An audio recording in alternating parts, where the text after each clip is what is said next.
Hey everyone, I want to do a little history lesson today. So, yesterday I was with someone and he said to me, "Oh, I know you've been teaching yoga for a long time. What, hold on, how did he say it? He said, how might someone get involved?" He said, "Do you still practice?" And no, he said, "Do you still do yoga? And if someone wanted to get involved more with it, with teaching or doing it, what would you suggest?" I stopped. I have so much to say on this topic, and I don't think he realized like what he was walking into. Poor guy. Okay, here's how I responded. It's complicated. There's a lot I want to say here.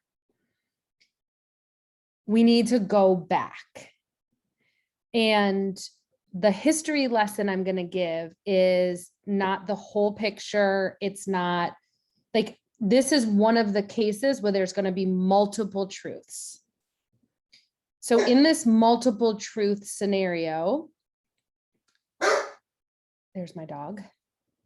We have to go back to the height of modern Western yoga, which is what we call now with things like the big studios and or the larger classes, right? So we've got like modern Western yoga is kind of what I think most people, I think that's what he was talking about when he asked me about my own studies, practice, and teaching. So we're going back to as my teacher, one of my teachers, Eric Schiffman, used to always say, to my current level of ignorance, yoga is, let's just be clear and lay the foundation that yoga, to yoke, to be in union, is a spiritual practice around connection to union with the divine. Okay, so this is one sort of like we're making this statement when we're talking about yoga. Number two, yoga began as a relationship between teacher and student, one-on-one, right? Here, I'm the teacher. This is what I'm seeing in your life. This is what I'm seeing in your body. This is what I'm seeing in your spiritual practice. This is what I'm seeing in your mind, in your physical health.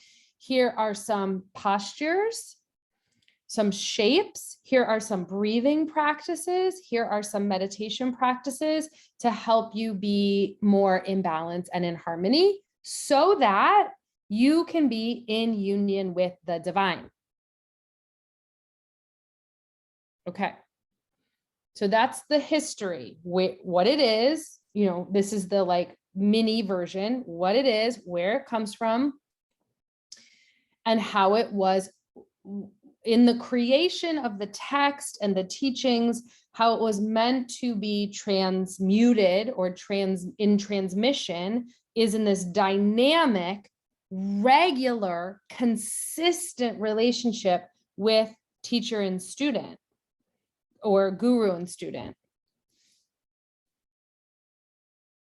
When the practice came here, as the practices began to come here, as the Yoga Alliance was formed, and a lot of the OG teachers who became teachers because they studied with a teacher and the teacher then needed a sub or then said to them, "Oh, you're ready to teach. You have really transformed your lifestyle to be in union with the divine and harmony in this way, in food, in sleep, in ritual, in herbs, and sort of the entire lifestyle has transformed. Now I'm your teacher. I see that you are growing into the teacher, and now I grant you that permission." That's like how it went.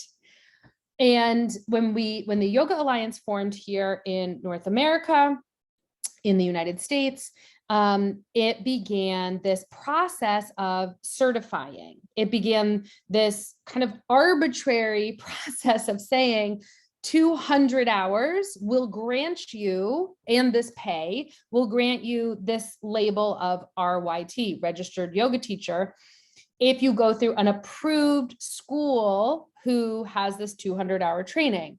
Now, take a minute and kind of think about that. That pivotal moment of deciding to have certifications, of deciding to put hours and dollars onto the becoming of the teacher, is very misaligned with a practice of divinity and union and lifestyle that is in dynamic one-on-one or very small group relationship. And, you know, this is controversial because many teachers who are not RYTs, but had been teaching and living a yogic life, this was back in the day in like late 90s, in 80s and 90s, as this was all happening into the early 2000s. Pause 1 second. Okay, so you can start to see here how some of these pieces are complicated. We've got teachers who are not approved or certified or RYT who've been part of these lineages and in these relationships for a long time. We now have this certifying body called the Yoga Alliance that is having studios are forming and creating trainings, and people are signing up for them, and they're quite expensive, especially, I know that that's changed, but typically anywhere between like $3,000 and $10,000. My training was $3,000, Bikram was $10,000. So we're talking about thousands of dollars. We're also talking about, 30 plus people to 30, there's such a wide range, but let's say 30 plus people in a teacher training, and you can just sign up. There's no prerequisites, or there's no path to it. There's no lifestyle habits. There's no, that part is not accountable. It's not in the sequencing of the 200 hours per se. Some of them do, everybody kind of varied. But my point is that you could, when I did my yoga teacher training in 2006, I had been practicing since, maybe I did it in 2005. I can't remember, but I had been practicing for a few years. I started the first year that I was teaching in DC public schools, which was 2001. 9/11 was like the 5th day of school, and started practicing that year. And then a few short years later was like, I want to advance my studies. And the only option felt like it was teacher training. And that's what was being offered. So I said to them, I don't know that I'm ready to be a teacher, but I'm ready to learn more. And they were, oh, you're fine, pay, you're fine, you can do it. And I remember feeling frustrated at the syllabus, and I felt frustrated at the lack of integrity. I felt frustrated at the lack of anatomy. I felt, and I would communicate these things because I'm a questioner, and the people in my group were so lovely and wonderful, and say, Pleasance, just take it down. You can always keep studying. This is just the beginning. So see how this is all kind of moving along. Studios are growing and the numbers are growing. And now you have a person like myself, interested in yoga, mainly, when I got into it, it was because of physical health issues. I had a horrible hip that was really hurting me. It was stress related. I couldn't work out, and I called Spiral Flight, Kristen, and shout out to Kristen, and said, help. I've heard yoga will be good for me, but I don't want anything spiritual. And she said, okay, we'll try this Ashtanga class with Devin. Devin turned out to be my teacher for many years. I fell in love with Ashtanga. I fell in love with the meditative aspects that came after the physical practice. I love the routine of it. It was Beryl Bender Birch was Devin's teacher. And so Beryl came, and oh man, it was just felt like such a good fit for me at the time. But I did go into it saying, I don't want anything spiritual. I just want something physical. Okay. So now we have teachers like myself who were practitioners wanting to learn more, paying a lot of money, getting a training that felt, there were great parts and there were not so great parts, like anything, right? And then being in the teacher's role with let's say 20 or 30 students at a time, right?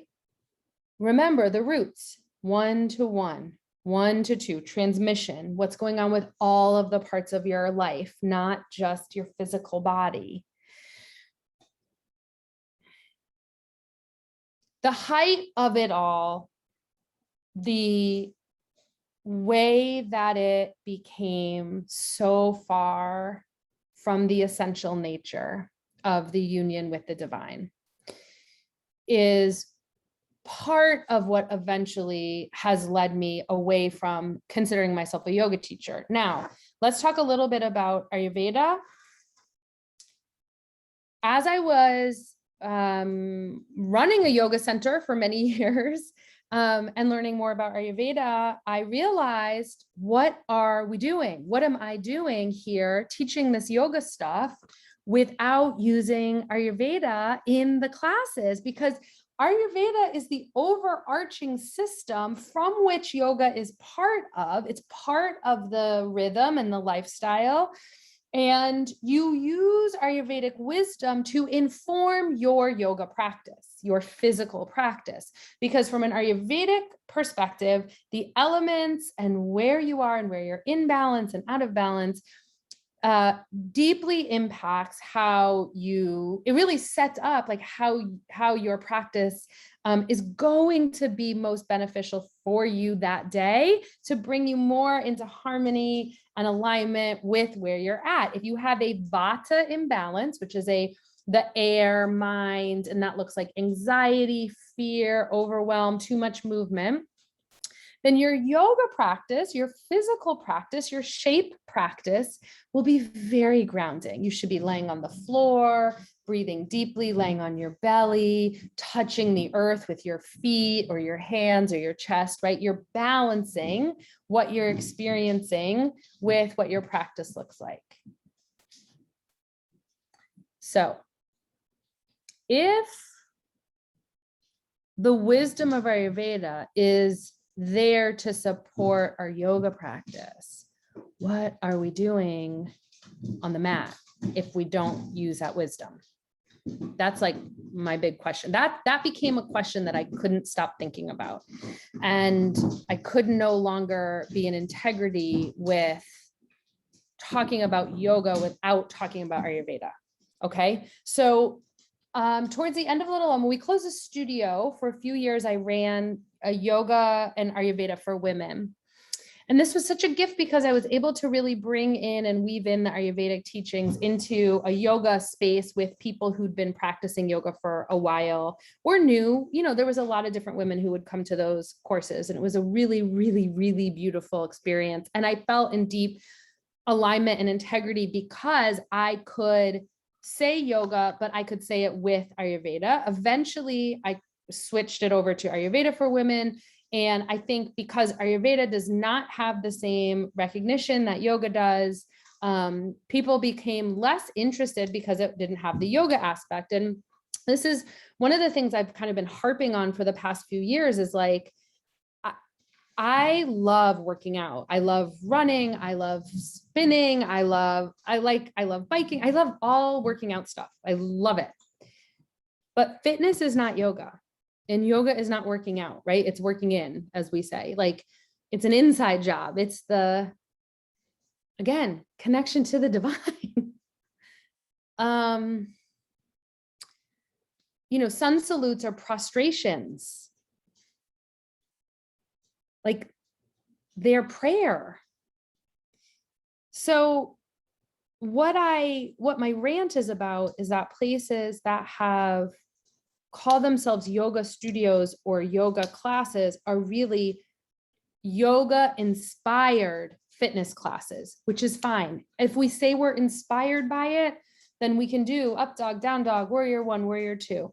But to say that it's yoga and to never talk about the divine, to say that it's yoga and to never talk about the elements of our body, mind, soul, spirit, to say that it's yoga and not have deep reverence for the wider system, to say that it's yoga and not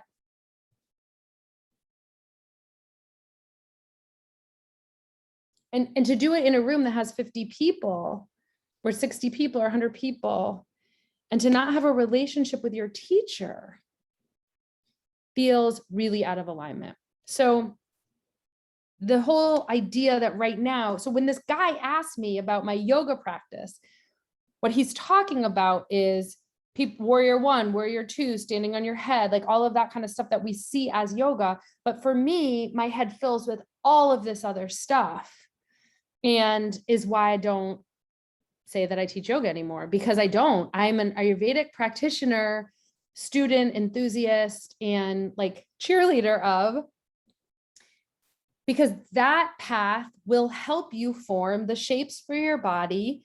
That is what some call yoga, especially if you do have a devotional practice. Like if you're devoted, if you have that kind of deep reverence, and, you know, it's just, to me, you can't take it out of it at this point. It's not just to me, that's the tradition. And I want to honor the tradition. And if I'm not going to honor the tradition, let's be clear about what we're calling things. So, okay, so that's kind of the history as we see it. And so how do we kind of evolve from that? Here's some ideas. Let's have fewer people in classes. So or in relationships, we can have these kind of relationships where I know what's happening in your body, mind, spirit, and we're working with that, with foods and herbs and spices and body shapes and time in nature and journaling. You know, all of the other aspects of lifestyle really are part of our yogic practices. Again, as they have that deep reverence for the divine. Another thing that a lot of us are doing is just like, I teach now or share practices called Embody. That's the name of like the movement practices in our Lola community, Embody. And we use music and breath and just intuition really to move in our body. If we don't want to do all the Ayurvedic, you know, lifestyle practices and work with the elements and what dosha's out of balance, we can literally just put on a song or be in silence and breathe and just stretch and move. And it can just be that. We don't have to talk about the divine. We don't have to get all spiritual, but it's not yoga then. It's just intuitive movement or somatic pleasure, or again, whatever we can call it, all of these other things that just stretching and breathing, you know, intuitive movement, that kind of thing, embodiment, integration. But if we're not talking about divine and union and sacred connection, then it's not yoga. So that's great. Let's just not call it that. And then again, because people in our society now have this narrative and this picture of what yoga is, and talk about wanting to do it or not do it. And what they're talking about so much is the physical practice. And what I'm encouraging us to do is move beyond that conversation to something a little bit more deeper and profound, especially because we can now. It's been mainstream enough that we don't have to be within that box that is out of alignment of what the practices and the teachings and the wisdom really is. Also because, you know, Ayurveda is life wisdom, and yoga practices are really about, it's a life path for mental, physical, emotional, and spiritual health. And so again, if you're kind of aligning towards that, or you're turning your life in that kind of direction, to just do physical fitness is great. But there will be aspects that are missing from the holistic view, from the totality of our experience of human beings, right? We have our human physical form and we have our beingness, which is part of the great mystery. So I'm really wanting to have deeper, more meaningful conversations about language. Okay, next thing we have to talk about is abuse. And since this is a history lesson, again, I think it's really important to do your homework about whatever lineage you're thinking about joining or signing up for a teacher training with. I have talked, I think 5 or 6 people this year out of doing a teacher training for all of the kind of these reasons I'm mentioning, like who are the teachers? How much are they charging? How much one-on-one time do you have? What's the integrity of the teacher? What's the rest of the lifestyle practice? what's the Ayurvedic lens? If there's a yoga teacher training and they're not talking about Ayurveda as the foundation and or the bigger picture of it, like I don't get how to do that in integrity, in alignment, with reverence at this stage of the game, knowing what we know, knowing about all of the physical practice teachers who had so many health issues, hip replacements, shoulder replacements, because of the repetitive, aggressive nature of many of these practices. That's just not sustainable long-term. So the abuse thing is real, and in pretty much every lineage of any mainstream yoga practice that's here in the West now, from Anusara to Bikram to Ashtanga to Para Yoga, all of these have men at the, in some of the traditions, it's not necessarily abuse, it's much more like inappropriate sexual relations with students, is what it's been called or defined as. And again, as a woman, I really value integrity and honesty in my life, and I will not contribute to monetary wealth or accumulation of systems of oppression or abuse. So also within meditation, Buddhist meditation communities, I've had to leave for similar reasons. And at this point within the yoga tradition and lineage, there's almost no one that isn't tainted. And so like, what do we do with that question mark? And I'm in that liminal space of it. Like, I think because this has kind of been exposed over the past few years, Kundalini, also, I mean, just literally every single one. Yeah, I don't want to list all of them but if you know a lineage that doesn't have it, isn't rooted. I mean, Svasta, which is the Mohans, AJ and Indran Mohan, who used to come to our studio. I love their books. They teach Ayurveda first, and Ayurveda informing your yoga practice. They were students of, they're just wonderful, wonderful teachers, and I have not heard of either of them being abusive or in a system of oppression within their students. But again, like, this is kind of a nuanced conversation that is probably, I don't know, I'd just rather have in real life than like on this history lesson. But my point is that there's something not quite right within the model. There's something that's not sitting well with me within the model of this tradition as we currently see it and know it, around sexuality, around patriarchy and or male dominated leadership and or power, and how it's then used inappropriately for sexual abuse or relationship. And it's something I'm thinking a lot about. It's something I'm doing some research on in my own Jewish tradition. And in Judaism, we have, in the path of Judaism that I'm studying in and that I am doing some research on, there's a lot about sexuality as like, as a commandment, as something that you're supposed to do. It's included into our teachings that there's sexual relations. And I'm kind of researching like, well, what about the lineages of abuse and oppression within systems, wisdom traditions and spiritual traditions that value sexuality and allow it to be part of the conversation. Because a lot of times in the Buddhist communities I was in and the yoga communities I was in, most of the talk was about purity and clarity and clearing your no desires, clearing yourself out for that. Now, I did spend some time in a tantric community that was really feminine and sensual and really allowed for sexuality. So that was super refreshing. And so I'm not saying that they don't exist. I'm just saying like, wow, I really noticed that when we put humans in these positions of like, this is what's right and this is what's wrong, and this is what's pure and clean, and this is what's dirty, that we end up with these really like dirty systems, because behind the scenes, there's a lot of, seems like, congestion, confusion, and harm.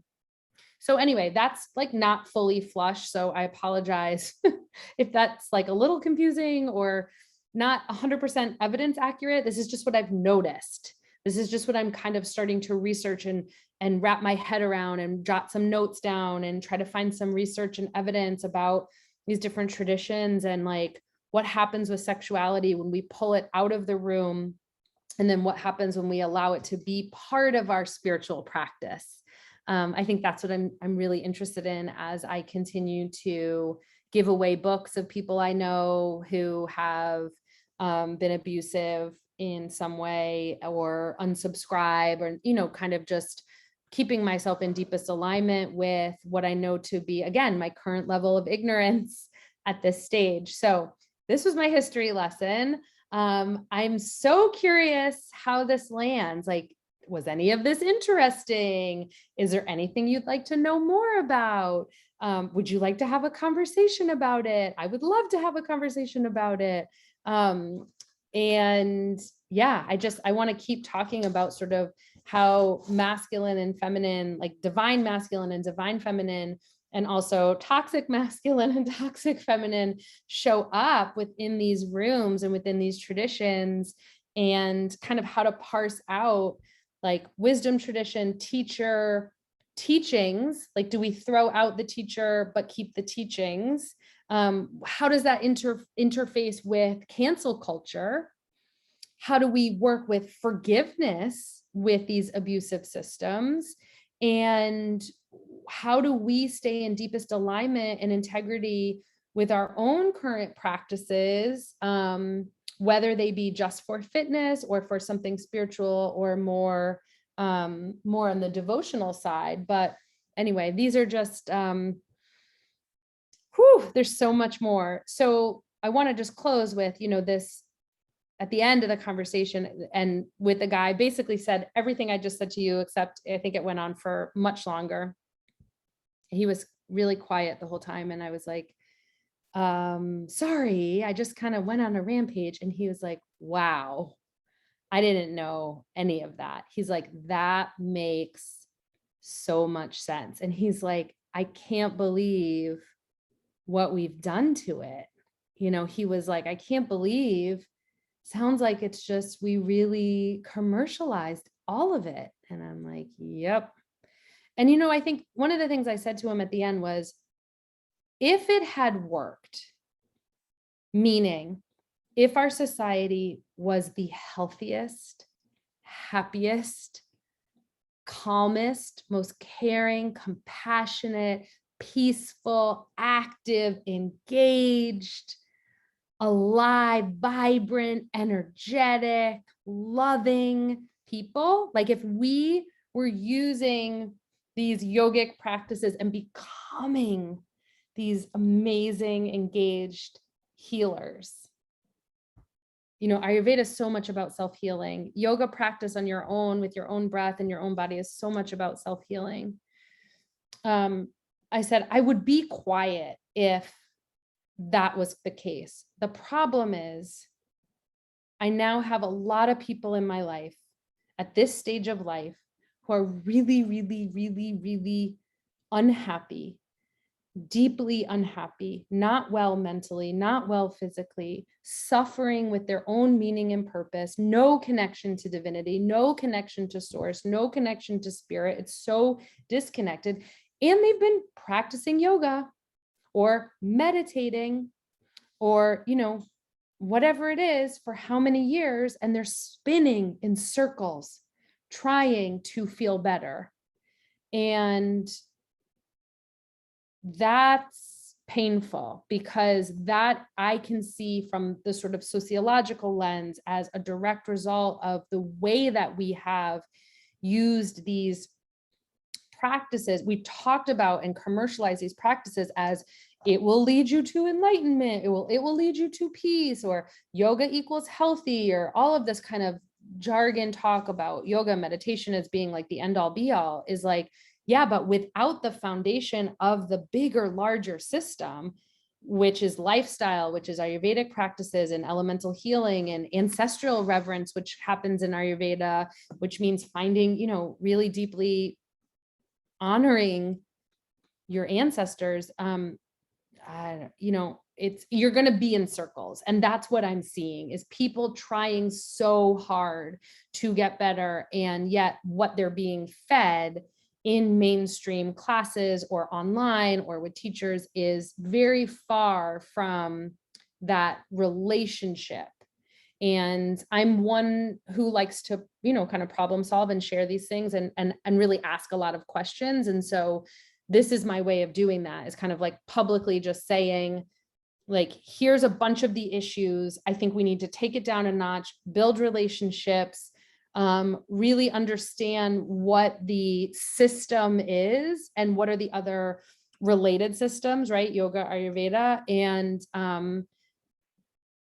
and be willing and open to see that the spiritual aspect and being spiritually anorexic, which is what so many people are, is painful, does cause suffering. To see ourselves separate from this like incredible, these leaves and trees out here, is painful and leads to suffering. And with a consistent practice and support from a teacher, and the realization that we're interconnected and really are, the breath and the body and the elements inside of us are represented in nature. And now here, I belong, we belong together, nature and human. You know, it's a totally different approach to finding yourself in the world at an existential time, which I think post-COVID and just kind of mid-age, which is a lot of the, you know, that's my age. And so that's a lot of the age of the people I work with. So I am grateful for you listening and being part of the conversation. And I hope that we can continue it.